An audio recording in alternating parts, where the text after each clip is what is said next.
Welcome everybody to season 3 of the Coach Dad podcast.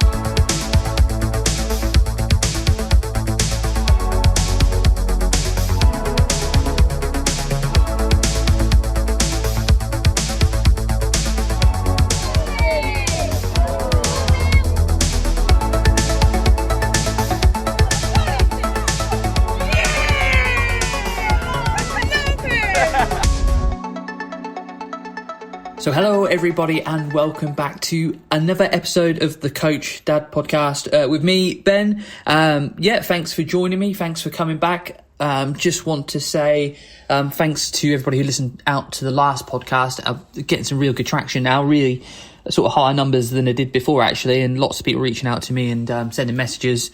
Just want to thank you all for listening. Amazing actually, really, sort of the numbers and people who sort of cotton on to this little podcast and this journey that I'm on and reach out and touch base with me.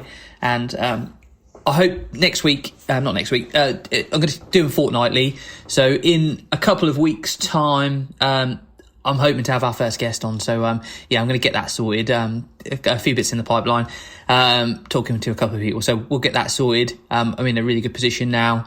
Got lots going on this week to talk about. I find that if I do the shows fortnightly, we can, there's more to talk about. More to cram in.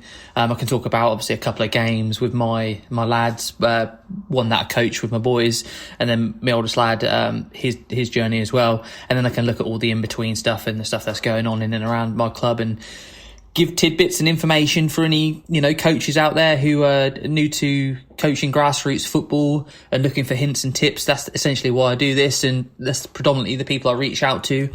And it's really odd as well. I was doing my next level of my FA coaching badges last night, and was sitting on a web seminar, and it's interesting stuff. I always feel they can feel a little bit tick boxy sometimes, but it's obviously evident that people are going through some of the sort of badges that some of the people on there are still quite fresh to this as well. So with the questions they ask, so this is sort of another avenue if I can help anybody by giving advice, because no way am I the finished article. I'm not the oracle. I don't know nothing. There's people out there who are knowledgeable beyond their means, with anything regards to what I know in the game. I'm just giving you my stories and my journey, and because we all start pretty much in the same place. We're all normally stepping up with little to no experience of coaching. Not saying we don't know football, we don't play football, but the coaching side of it, and it's just a whole different animal, especially in grassroots football with kids and stuff like that, and all the stuff that goes on. So gonna go about it now and get into it. Obviously I've been doing my next stages of my badges and stuff like that. Lots of football going on. My lads are on fire at the minute, I'm not going to lie. Not so much with Caleb and his team at the minute, but I'll get into that. And then I want to talk a little bit about an issue that comes up, and it relates to a few things, but it's squad size. And the reason I'm going to talk about that is we took on another player, or we're taking on another player to see how it goes. And it's hard to turn down good players when they're offered, especially where we've been at, because we want to push on and get to the next level. And what is the right squad size? What is right for playing time and stuff like that? And I know a lot of parents will sort of have similar thoughts in their mind when perhaps they rock up and another child turns up and you think, we've got a fairly sizable squad and we're adding another one. What does that mean for their child? Well, I'm one of those coaches who is honourable to fair game time, as in, I think the remit is, it's hard with the word fair. What is fair? But my remit is, I think, and what I've learned and come to be told that is common is at least sort of half a game. So in ours is at least getting 25 minutes or thereabouts. Depends how you manage your minutes. Some people do it, by a stopwatch and what they think is roughly about right. I use an app to do that, and we try and get game time as spot on as possible. There is a caveat when you sign up to our club that obviously that may alter for certain games and stuff like that, which we do. We target certain games, and certain players may get a longer run out, which I think is good because you're looking at their development and stuff like that, and perhaps certain games will suit them better than others. But I'll get into all that a little bit later on. But let's get into this week's football news. This week's super duper football news. So this week I have got 3 games to look back on, 2 with my group and 1 with my oldest son. I'll start out with my boys, as I always do. We're in a fantastic position right now on a really good run. As we left off a couple of weeks ago, we'd just come off the back of a fantastic game against Leverington. Again, I won't sort of hint at what the score was, but we were fantastic. And we then went into a game against a team called Outwell Blues. Now, at the time, we'd never faced Outwell Blues, and we didn't know what to expect when we turned up on the day. I come to learn and speaking to their coach that they were a fairly low ability team. We've played a version of Outwell a couple of times, and we've always done really well against them. We've always been fairly competitive. We got our first ever victory against them last season, and we've gone on from there. But as in terms of them, they've had an influx of players. They've now got a second team, and we had this second team, and we're talking to the coach. This was their, what were we talking, 1, 2, 3, probably about their 5th or 6th game. They'd never scored a goal. So I had a chat with him and said, look, we'll see how we start off, and I'll do all I can to balance it out and make it as competitive and fair as game as I can. The only issue with that is now that when you play low ability teams and boys who are fairly ruthless get a sniff of it, and there's goals to be had, that's all they want. They want to go and score goals. So you have to then tend to put in some sort of rules, and that's what we do. And I'll get into that in a second. But as we turned up and we said, fair enough, we'll see how we go. And then obviously I'll do all the adjustments I can to try and make the game as fair as possible. And it's just such an odd position to be in, because we were always on the other end of that over the last 2 years. And I don't think anyone was as helpful, or, we had a lot of double digits defeats. I felt there was a lot that could have been done to perhaps prevent that from the other side. But again, each bubble, each team, each club is different in their mentality and the way they go about things, and it's what you want. So my mindset and Adam's mindset, well, let's start the game, because we don't know how good they are compared to us. And if we're 2-3 goals up after a few minutes, we can then adjust, because the win's probably going to be guaranteed. The positive result is going to be guaranteed. And what can we do to then help them make a game of it? But also, how can we help our squad to improve as well? So basically, the game kicked off and we scored 2-3 goals within a couple of minutes. I think we were, 3 or 4 goals up by 10 minutes or whatever.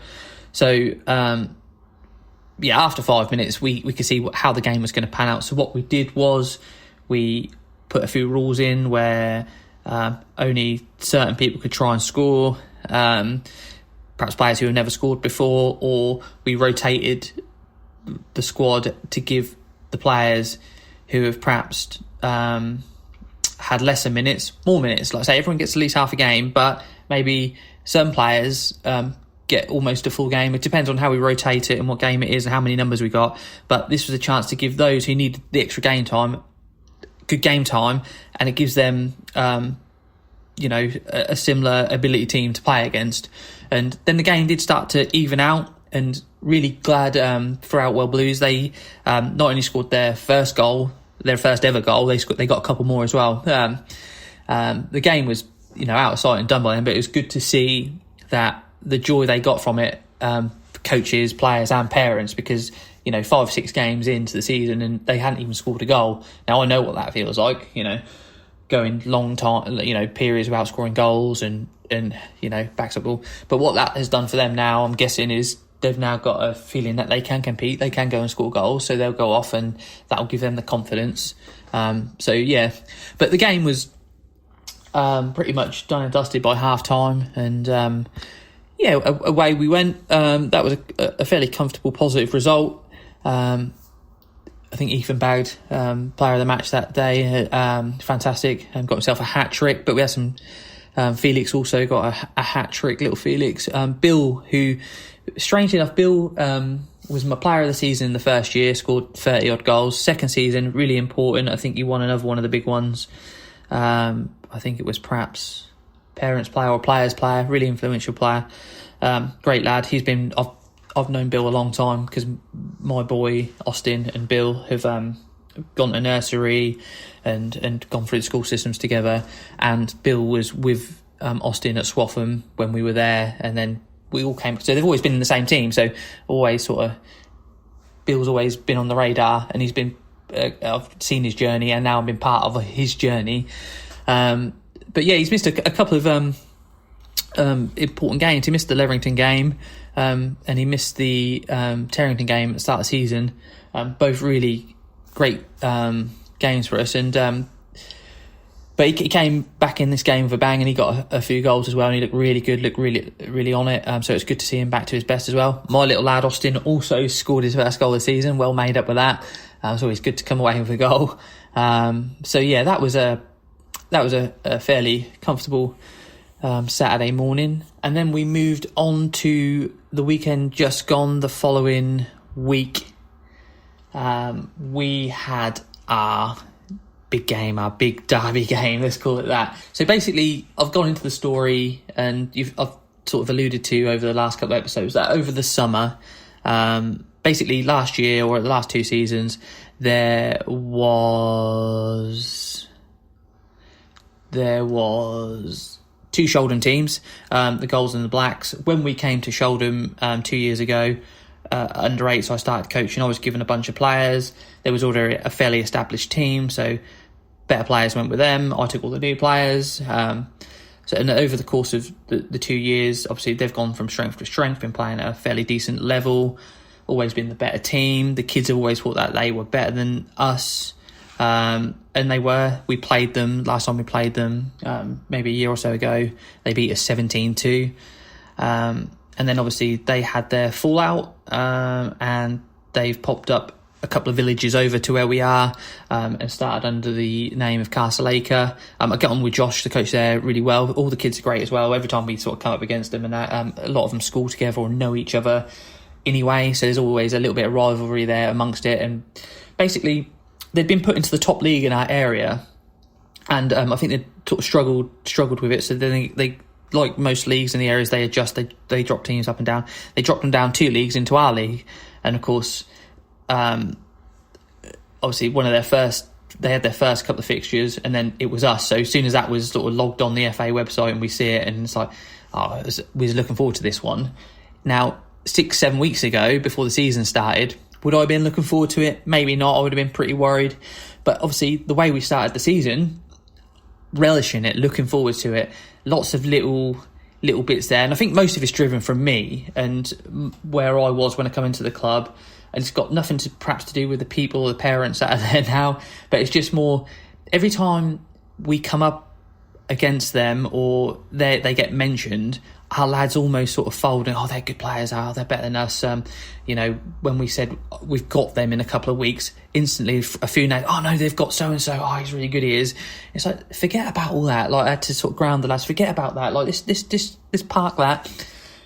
Think about how well we're doing as a team, and we're going to go about it. And so it's nice to have the sort of Outwell game as a little, in between a little tune-up, shall we say, almost boxing terms there, a little tune-up game. And so we went into this game, and like I say, there was a few caveats. One of them was, as the season, in pre-season, we took on a couple of players, and we had players training with us like you do. And one of them came in from where I was at Swaffham. One of the parents, there'd been I'll get into it, but they basically, the team's folded now, but they, only a few weeks ago, but I think they came out of it as part of, there was a lot of rumblings going on anyway. So they were training with us pre-season, their little boy, and said, we'll sign up. They come and played a game. Now, the game they come and played, we were horrendous. We lost 7-0. We had nowhere near a full team. So I guess for them, it looked like, look at the state of this. Do we want to be joining this?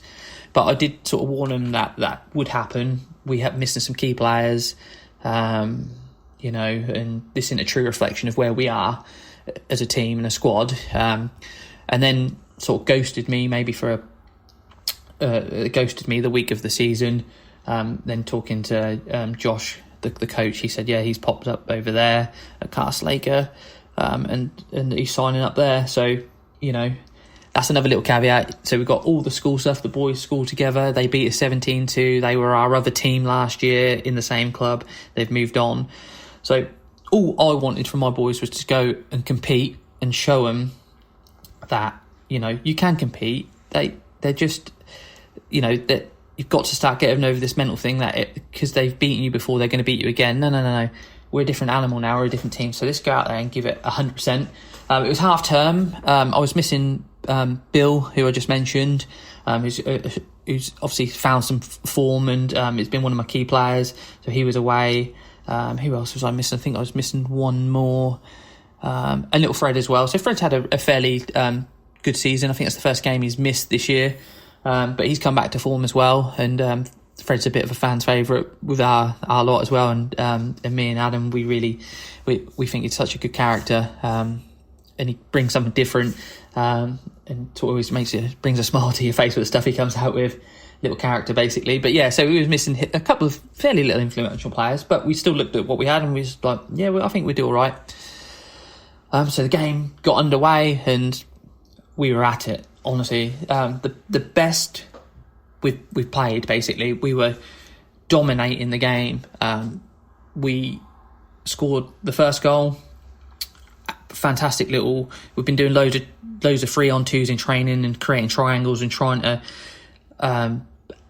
add to our attacking play, basically. And our first goal was so wonderfully worked. We sort of worked it from back into the middle, then out to the left wing where he's playing, not Oscar, where Felix, our striker, he pulled out wide left, almost a bit like Henry, and went down the wing, cut back, fired in this cross, and Oscar on the volley, banged it in top corner. It's just probably the best team goal we've had, because there was 4 or 5 passes leading up to it. It was,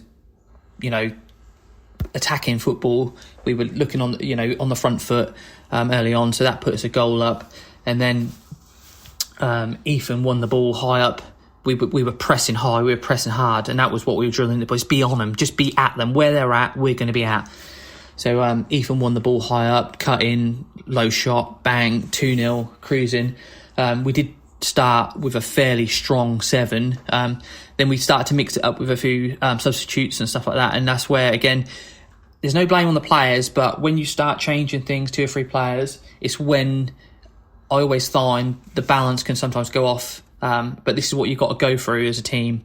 So then they hit us back sort of, I think it was about 18th minute onwards, they managed to score a goal. And our second goal was just guttering. So basically they'd won a corner, and I think James was organising, so he wasn't, the goalkeeper was, he was organising, and a lot of the lads had their backs and they swung it in and it hit one of our players and went in just on the stroke at half time. So back level, and then so we got the boys in at half time and we just sat them down and said, look, you're matching these, you're playing the better football, you're pressing hard, pressing high. Every time they get the ball, you are on them.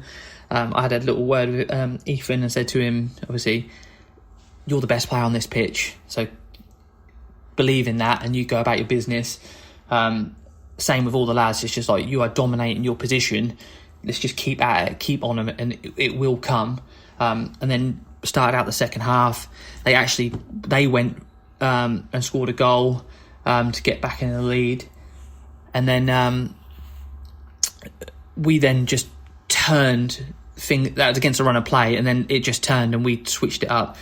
And little Ethan went into sort of a beast mode, basically. He just started running the game, and then he scored a couple more goals, and we were back in a positive position. And then a few minutes to go, about 5 minutes to go, they then pop up, and then we're all square again. And then a couple of minutes to go, they win a free kick on the edge of the box, and I know one of their players who from Sholdham, he played in some friendly games for me, and he can hit a mean free kick. He hit the free kick literally. This is the last play of the game. Smashed the free kick. It hit their own player on the line, which I thought was handball. But it was hit so hard that the ball ricocheted back out to the edge of the box. I think to the same player or another player who hit a rocket of a shot, and that was going top bins. And James, our goalkeeper, like literally, it was amazing save. Just launched himself. It was going top corner. Hand come out of nowhere, tipped it over the bar. It's just a fantastic save. And the ref blew up, and it wasn't. Again, I won't tell you the score, but it was neither sort of positive or negative for us. And same for them. But we was just made up with it basically. Sort of gutted we didn't get the positive result, but also happy it wasn't the negative result. So it was just a fantastic game. But that second half, for long periods, they barely got out their half. We were dominating. We had someone come and watch us, and he, from our club, the vice chairman, he wanted to get out and watch some games. And he come and he said he got there when we were 2-0 up, so he didn't know. And he said he see us concede a couple of goals, but he said from that point on there was only one team who were pressing high, wanting to win, playing football. The other team were resorting to sort of long balls over the top just to get out and pressure. And that's the pattern of the game basically. It's just amazing stuff from our boys to be in that position from last time we played them 17-2 to going toe-to-toe with them. It was a fantastic game. I mean, Adam was saying to me, the co-coach, he's like, "Are you all right?" And I was like, because I don't say nothing, I get nervous and I don't say nothing, where he's the other way. He'll belt out instruction and stuff like that, and it's just we yin-yang. And he had to pull the ref up on a couple of things, because I think it was one of the opponent's parents or whatever, and we felt there were a few ropey decisions in there. We'd been obviously not in front of the kids, not the rest of it, but it is what it is. We felt the free kick that they got at the end was not a free kick. A lot of people thought that, but we're going to think that, aren't we? And the handball after the free kick, it was blatantly handball, hit their own player, and if that would have gone in, they would have got the positive result. It would have been devastating. So I think sort of a handshake result is the best way to describe that. Honours even, everyone leaves happy. But yeah, it was great. And obviously it was great for me to see the parents of people who have trialled with us, deemed us not good enough, gone to this team, and we're matching them. They're seeing what we're really about. Like I say, we didn't have a full squad. We were missing a couple of key players as well.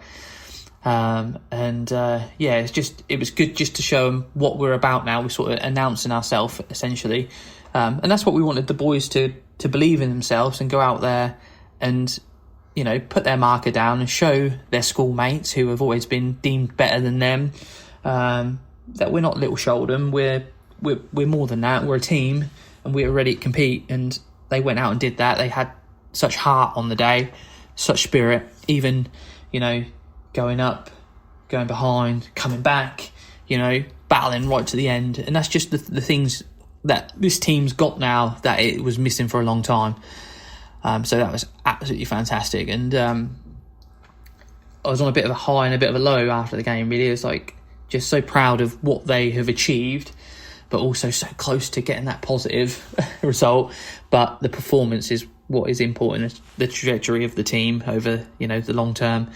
So, like I say, this team were 2 leagues above us only 2 or 3 weeks ago, and now they've dropped into our league, and we're competing and playing better football against them. So yeah, fantastic stuff really. Really happy with that weekend's football for my lads. And we then had a bit of a training session in the week, and it was fireworks night, so we sort of kept it light. But the training session we just had was magnificent. Me and Adam said, well, what we did is we don't really have a plan because it's fireworks night. Distraction with boys. I mean, they're only sort of 8, 9 and 10 because we've got players who play it for us, so they can get distracted really easy. So we had a bit of a plan in place, but they were fantastic, and we played a game, played some 3-on-2s and drills and stuff, and did a big game, and the passing was amazing. So I think we're finally clicking about passing. You might think it's so basic, but honestly, boys at this age, if it's hard to get them to pass at the right time, understanding when is the right time to pass and stuff like that. And it feels like it's finally clicking. They can now got the awareness of who they're passing to. Are they passing into danger or not? Is it the right pass? Is it the right weighted pass? Are we passing into danger? Are we creating opportunities? And it's finally clicking. That's probably the hardest aspect of game, obviously, is scoring goals. So that's what we're trying to get into them now, where scoring goals has always been an issue with our teams, but it doesn't seem to be anymore. And it's great to see the stuff we're working on in training finally coming off. And the goal we scored against Castlelaker, the first goal, was just magnificent. The rest of them were fairly well taken individual goals, but the first goal was a team goal, and it was such a good goal, such a well-worked goal. It was so pleasing on the eye to see us work sort of left to centre, back out, or from goalkeeper to left to centre to back out to left wing, to then cross it in to hit it first time on a volley and score a goal. Magnificent stuff. So yeah, that was it for my little lot. We sit on the eve of the game tomorrow against a team called Kingsland Soccer Club. They play in the league above us, and it's a cup game. So I think I'll be able to report the score next week. Now, we're a bit torn about this game, me and Adam. We don't know what to do, because basically this is for those coaches who listen and understand the old sort of formats of how it used to work. But basically, it's like Champions League in UEFA Cup. So every team, it's knockout. Every team starts in this cup, the league trophy cup they call it. And all the teams who get knocked out then go into the sub cup. So it's like, yeah, you're in the Champions League, but now if you get knocked out, you get a second opportunity in another cup. Now, we think we can compete against anybody pretty much in our league and anyone above, given what we've just seen at the weekend.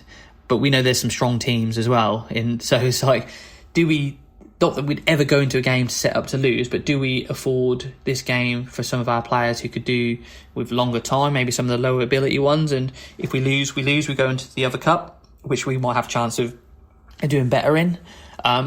Or do we go all out and, try our best to do the business? So it's a bit of an odd one, really. It's sort of a win-win, lose, whatever happens.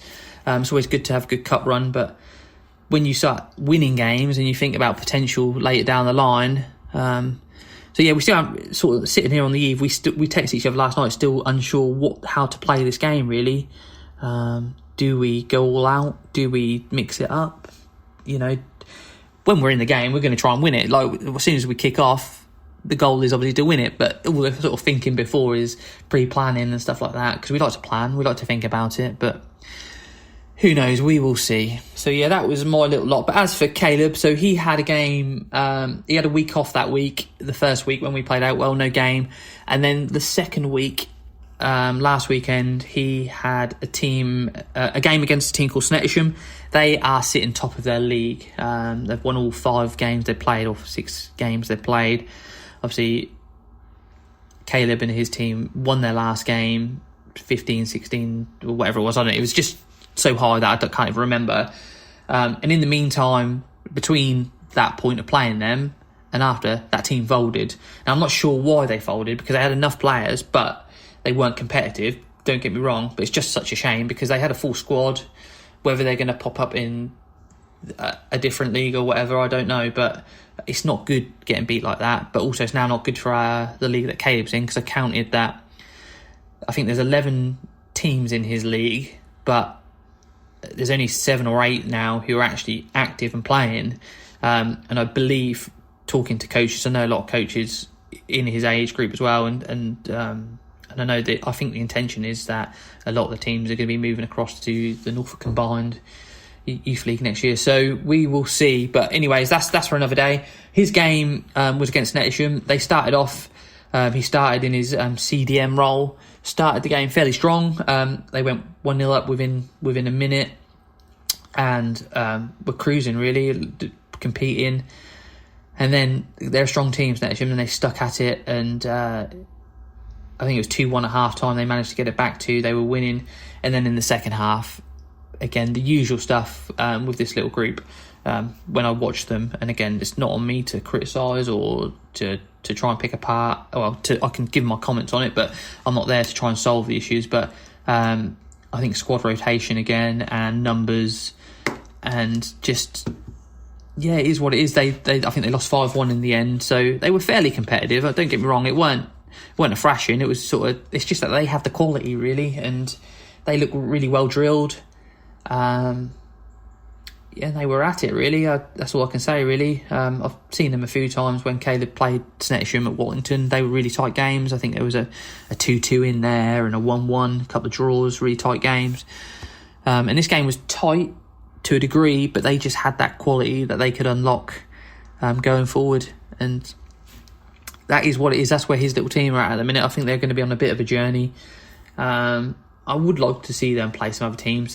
And that's just a shame in our area that the lower age groups are packed out, and as you go up through the ages, I mean, there's no under 16s league. I'm not sure if there's an under 15s league. There is under 14s. When they were under 13s last year, there was 2 leagues, as in one had about 8 or 9 teams and the other one had 6 or 7 in. They combined it this year because they lost a couple. There was 11 or 12. 3 or 4 of them now gone by the wayside, so they're in at 8. So I don't envisage there being an under 15s league in our area, or in what under the sort of banner he's under next year. So I imagine they're all going to move across to the North Combined, which is good because they'll play some other teams. They'll get paired, they'll get levelled better with teams. They'll get, they'll be So it is what it is for him in the game. He had some good moments, some bad moments. He's done really well, battled. It's really hard for him to sort of have a stamp on the game. It's just he played most of it, done what he could, but it's the same with the whole team. I just think they're not a team at the moment, as in terms of confidence-wise, really. They have flashes, they compete. Every game they've pretty much played, they've gone up and led, and then they've just fallen by the wayside. So whether they start strong or the lineup's stronger or more suited, do you think it's just what it is, really? It's a hard one to pinpoint. I know what I would do, but I'm not gonna sort of. What I would do isn't what someone else would do, but it is what it is, and that's the journey he's on. So yeah, this week he has got the Wootons. He lives in Wooton in Lynn, so he'll know a lot of the players that he's playing against. And for his Wallington team, again, they always done really well against him, beat him fairly easily. But as things do, a year is different. They may have taken on players. Caleb's now moved to a different team, so I'm not sure what type of game to expect, to be fair, but he'll be wanting to impress. But we'll see how we go, really, with that one. So yeah, that's pretty much it for this week's football news. It's been a fairly good couple of weeks in terms of my own little team. Not so for Caleb, but that'll come. It's slowly getting there. But yeah, I'm gonna get on to talking a little bit about squads and squad sizes.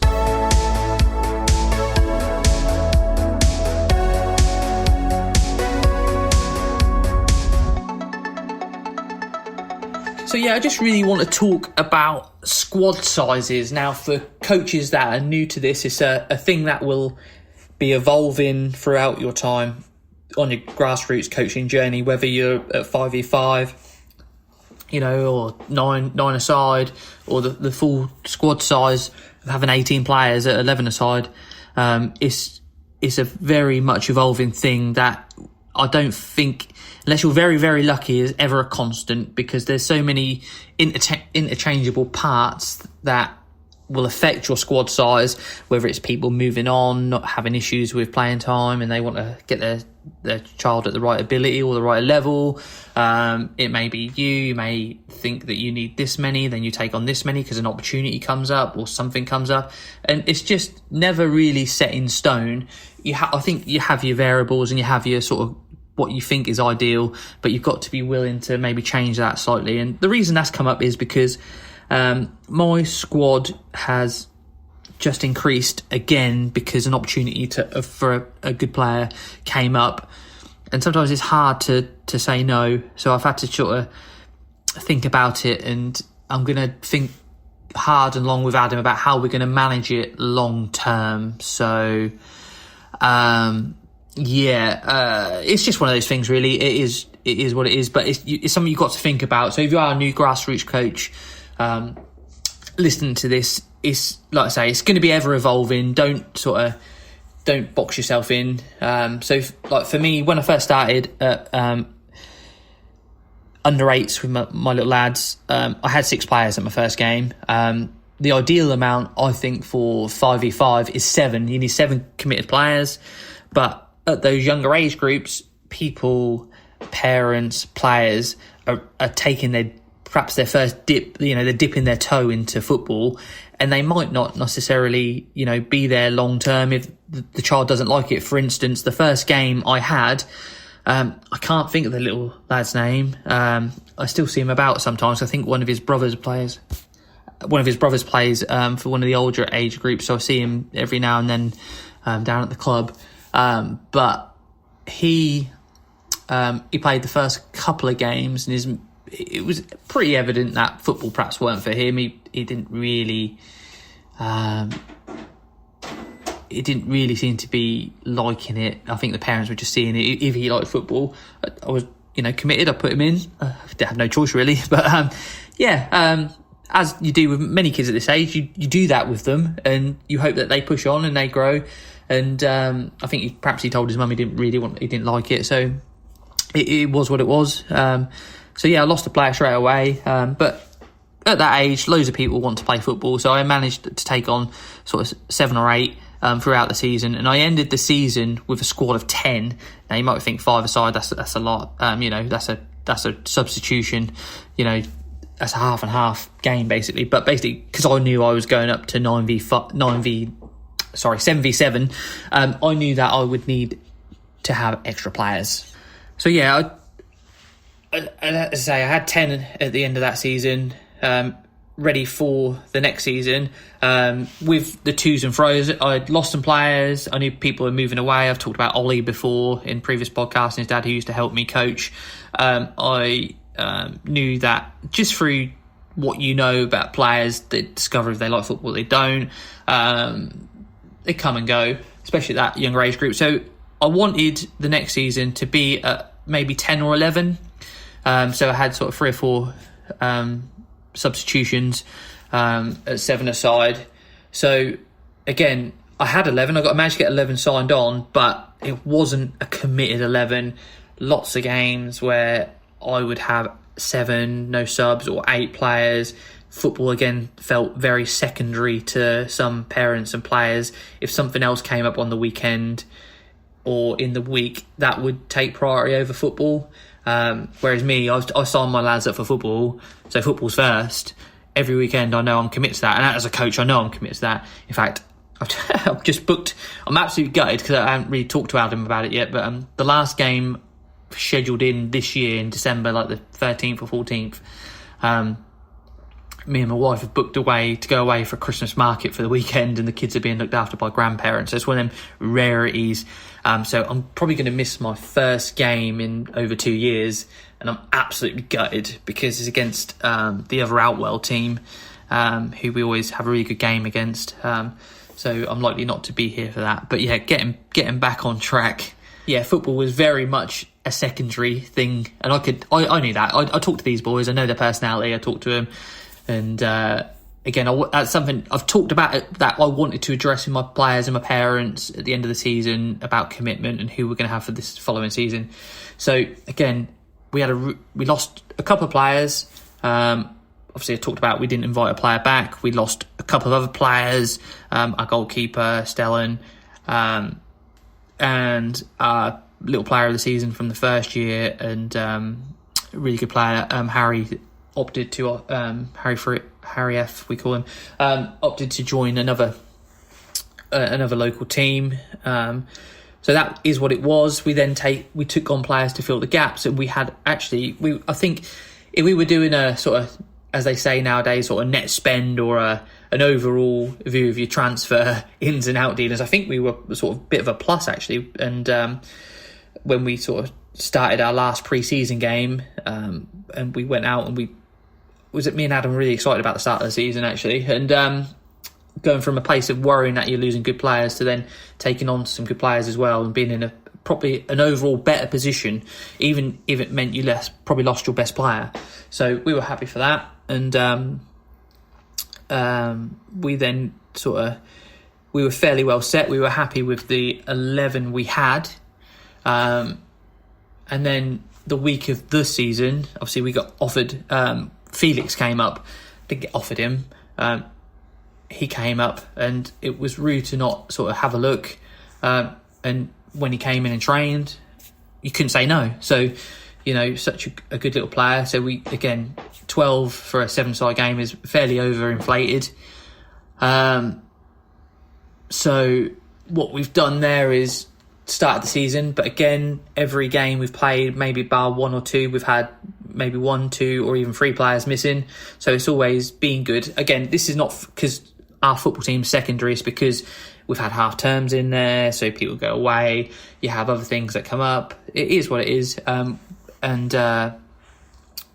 obviously you've got your 100%ers. You have other people who have other things that come up. That is what it is. And that's why you have a squad that, like we do, to overcome.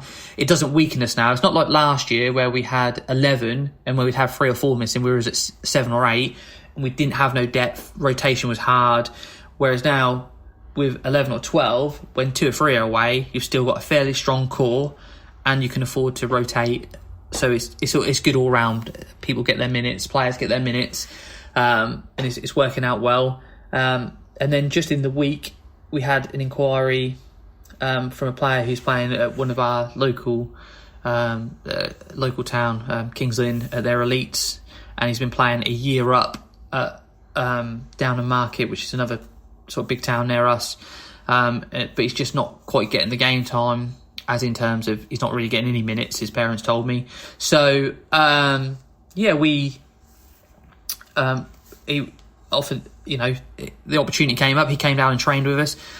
Looks amazing, and it's hard to say no to good players, which is something they rarely, for us, they've rarely come up, but when they have, it's then getting them in the door and getting their parents to see, actually, this is going to be a good place for them. I could understand looking at our group 2 years ago thinking, what on earth is going on here? Losing games, training is hard to manage with behavioural issues and stuff like that. That is what it is. But now we're in now we're in a bit of position where people come along, they see what me and Adam are about, we talk to them, we're sort of fairly open, fairly friendly, we talk about our experience to anyone who comes in about where the team were and where we are now, and we just have a nice chat to them, and they come in, the lads, the boys and girls who go and train for us, they end up enjoying it because the group we've got is really good, they're just committed to playing football. So and that's what's happened this week. Like I said, we had an inquiry, player playing lots of football, playing with our local town academy elites or whatever, and it's hard to say no. Now that's going to give us perhaps a little bit of a selection issue when it comes to, I've now got 13 for 7-a-side, which is not ideal because it could mean I might have 6 on the bench at some point, but that means everybody gets at least half a game, but I'll manage it. Me and Adam have talked about squad depth and how we can manage this situation, because I know of instances in clubs through the older age groups and our own experiences is that some clubs put players on a rotation, and I've talked about this, is why we came out of Swaffham. It was a little bit not done fairly, but it can be done fairly where perhaps you have 1 or 2 out, 1 out every week or 2 out every week, and you go on a rotation. So what is it, say 13, so round it up to 14, divide that by 2 players would be 7 every 7th week. They perhaps miss out a game, or you target certain games. It is what it is. We'll go about it. We'll see if we have everyone turn up every week for the next few weeks, and if it does become an issue trying to solve the headache of fitting all the pieces of the puzzle together, we'll figure that out. We're approachable to our parents. We'll talk to them about it, and we will come up with a resolution to any issues, basically, because that's what we're in it for. We want all our players to play, but similarly, we also want to push on to the next level. We would have been in a position now where next year we would move up to 9-a-side, so 13 players is an ideal squad size, but we won't be taking that leap now next year. Now, whether I've gone back and forth in my thoughts about maybe if we continue to do well this year, should we perhaps try and look to play up a year? Now, I know teams only tend to play up a year because they're really good, but because of the Norfolk Combined League, perhaps if we did play up and we weren't a great team, as in terms of getting results, that we could, find our level, maybe at a lower, they'd put us in perhaps a lower league with similar ability teams, but we will see. It will all come out in the wash eventually, but we will always do our best to honour equal and fair game time with that. But yeah, we'd sort of done for, I think, recruitment now. Like, it's one of them things. It's just, like I say, we're 2 years of hardship and BS basically, where nobody wanted to touch us with a shitty stick, and all of a sudden now, because it feels like because we're doing all right and we've got a fairly good reputation, we're bringing a lad from Downham, then all of a sudden there's another lad from Downham who's not doing well, wants to come in, and it feels like you create an environment where people that's positive and you're doing good things, and sort of word of mouth and thing gets it gets out about it. Because I believe the little lad went and trialled with our under 11s because he's been playing up a year. He went and trialled with our team. We've got 2 teams under 11s, one that is struggling for players. And he went, but they just didn't feel that was the right fit for them. So that's when they landed at our door. So there is more to the story. We didn't go out and seek this. We weren't even the first opportunity. We didn't even have first refusal. It wasn't even on our radar. But then, because inquiring and talking, and they end up landing with me and Adam, coming to a training session. On the way home, the parent had told me that he came out with a big smile and he just loved it, and wants to stick around. So yeah, we'll go about that. So yeah, squad sizes for your players is obviously going to be an ever evolving thing for you as you go on in your coaching journey. And like I said, you can manage it in different ways. I think obviously once you lock into a season, you're normally good to go. As you grow through the age groups, you know your players, you know who's going to be there all the time, you know who your good players are, who you can rely on and stuff like that. So it'll come. But yeah, I think like I said, me and Adam both know that Adam's got a stepson and he plays same age group as Caleb now, but they play quite a high level. I think they're pretty much the best team around, to be fair. They play Norfolk Combined Youth League and they're West Lynn, and I think his stepson plays for them. And every so many weeks, 6th or 7th week it is, or a little bit longer maybe, that they have a couple of people sit out their squad for such instances. Now, it is competitive at that age group, so and it's an understanding that they're all they're in a big team, they're in a good team, so people want to be there, so they'll buy into maybe, okay, so he'll play every 6 weeks, then he'll miss out, which is fair enough. I've talked about Caleb and his team. They've got a full squad as well of 18 players, and sometimes there are 18 players there, so maybe that is something that can be looked at for his team, perhaps. So, you have 2 or 3 miss out every 4, 5, 6 weeks, or whatever it is, whatever the calculation is. And that is something, perhaps, as a coach, if you're new to this, depending whether you're at the bottom end of it or the higher age groups, that squad rotation and leaving players out may be an option. I don't like leaving anybody out, to be fair. When we finished the end of the season last year and we played some tournaments and we could take our full squad, it was so hard managing 13 players in a small format of short games.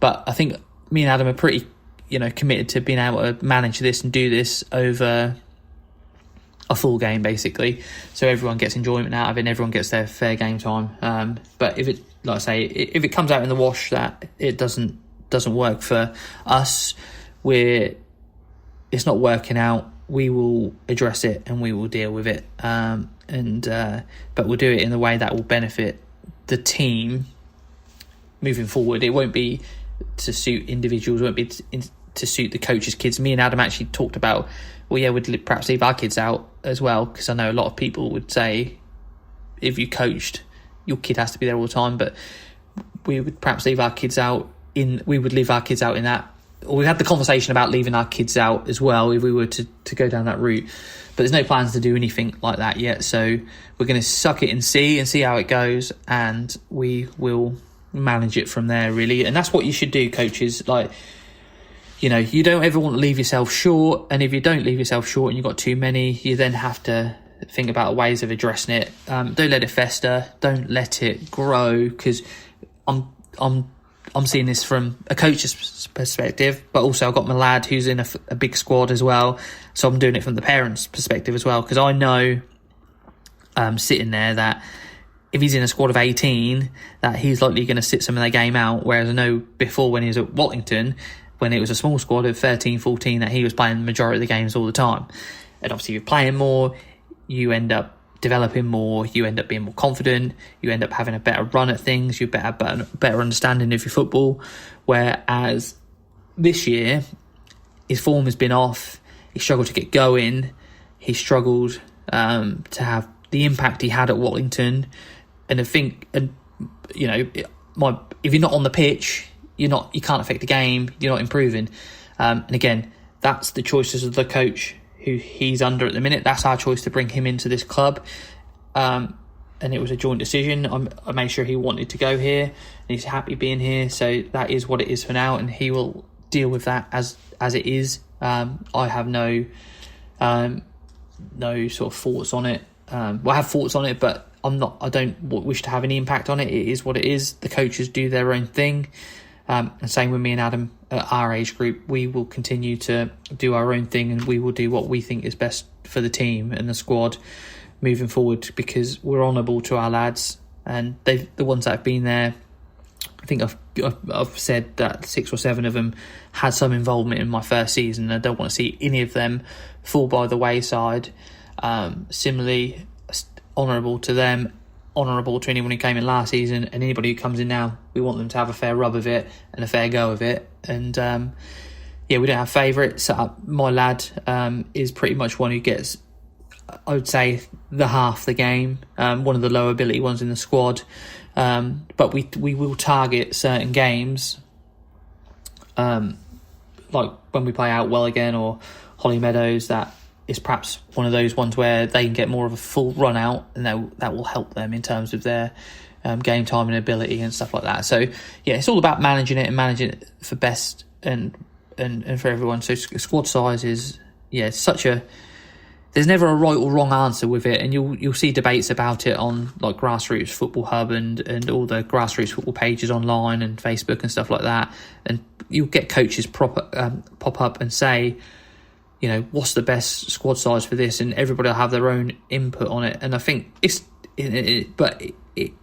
what one coach's experience isn't necessarily another coach's experience. So, like I say, ideally for 5-a-side, I would say 7 is ideal. But who says them 7 are going to be there every week? Then when you step up to 7-a-side, for me, 10 or 11, ideal amount. And that's where I was at. Now I've got 13. 9-a-side, I would say, you start getting into your 13. You always want to have a committed group, and 3 or 4 subs, I think, is ideal. And then obviously once you get into the 11 sides, you end up having it being a squad game where you have 18. And it's fully understandable. It's hard to get as you get older and whatnot. You know, attracting players to clubs as you get older, I've seen it, is harder. So you want your group to grow as you move through the age groups, and then add people to it as you go. So that's what I'm sort of thinking long term. Like I wish we were playing 9-a-side. I do really next year, but that is what it is. That's the animal we've created now. So we'll see. Like I say, we might have people drop out. We might have come the end of the season again that people don't think football's for them, or some of the players we've taken on who have been really good, an opportunity might come up. Like we lost our player of the season last year. So things change. Like you can never ever be sure of who leaves and who comes back the following season. You may get a yes from parents to tell you that they're committed, and they don't end up coming back. And that happened to me, and that is that happens up and down the country to various coaches. You see it again online all the time, that people promise to come back and they don't, and then you have a revolt, and then you have, like last year with Sholdham, where it went pretty much under the radar, and then all of a sudden the whole team left and went and started somewhere else. So obviously something been brewing. You just don't know what is going to crop up in the world of grassroots football and being a coach. But just so that's why it's good to try and keep a happy bunch. If you can keep your parents happy, keep them informed. Same with the players, as long as they're coming away from training sessions like they've fulfilled, they've learned something, and they come out of games and they felt like they've been part of it. And so far we've been able to manage all those things so far. We've had very little to no parent issues or player issues and anybody moaning about it. So yeah, we think we're doing the right thing, and hopefully we are. So we will see anyways. But yeah, I think that'll do for this week's episode. So yeah, that'll do for this week's episode. Lots to look forward to this weekend. Couple of games from my lads. Like I say, I'm thick in my FA stuff as well, my courses, my badges. Lots going on. Football always seems to be there or thereabouts. Can't get away from it. But yeah, so yeah, just thanks for listening. And like I say, hopefully in a couple of weeks we will have that guest on. I'm in talks for that. But yeah, as for now, thanks for listening, and keep an eye out for things to come. If you want to get involved, want to come on and have a chat with me, if you're only 2 weeks into this, 2 months into it, a year into it, and you just want to have a chat about sort of your team, where you're at, what you're doing, what your hopes and aspirations are for your team, be great to hear from you. Either ping us a message on, I think it's Facebook, I'm predominantly on Messenger. I try to get around to them. Comment on a status or something, that because I obviously advertise that an episode's coming out. But yeah, feel free to get in touch and we will go from there. But once again, thanks for tuning in and listening. Just want to say thanks. Like I say, I'm just surprised of how many people listen to this and send me comments and stuff like that. And yeah, thanks for it. It's obviously, there are thousands, tens of thousands probably coaches out there, if not more, every weekend up and down the country. Most of them come from a position of being a parent or having a child in a team and stepping up when no one else does. So yeah, well done to you, and thanks for listening. We're all on a similar journey. So yeah, thanks for listening, and I will see you when I see you.